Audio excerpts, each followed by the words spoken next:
భారత రాజకీయ ముఖ చిత్రాన్ని మార్చివేసేలా కేంద్రం ప్రతిపాదనలు సిద్ధం చేసింది. జనాభా పెరుగుదలకు అనుగుణంగా ప్రజలకు మెరుగైన ప్రాతినిధ్యాన్ని కల్పించాలనే లక్ష్యంతో కసరత్తు కూడా మొదలు చేసింది. ఈ మార్పులు గనక అమల్లోకొస్తే భారత పార్లమెంటరీ వ్యవస్థలో సరికొత్త చరిత్ర మొదలవుతుంది. ప్రస్తుతం ఉన్న లోక్సభ స్థానాల సంఖ్యను భారీగా పెంచాలని ప్రభుత్వం డిసైడ్ అయింది.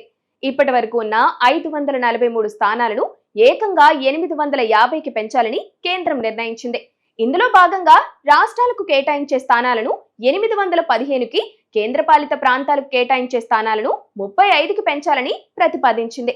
ఈ భారీ మార్పును చట్టబద్ధం చేయడం కోసం కేంద్ర ప్రభుత్వం 131వ రాజ్యాంగ సవరణ బిల్లును తీసుకురావడానికి కూడా రంగం సిద్ధం చేసింది.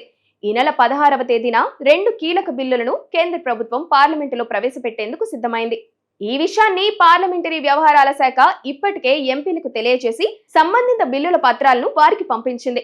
ఈ రాజ్యాంగ సవరణ బిల్లు పార్లమెంటు ఆమోదం పొందితే దేశంలోని నియోజకవర్గాల భౌగోళిక సరిహద్దులు మారిపోవడమే కాకుండా కొత్త నియోజకవర్గాలు కూడా ఏర్పడతాయి.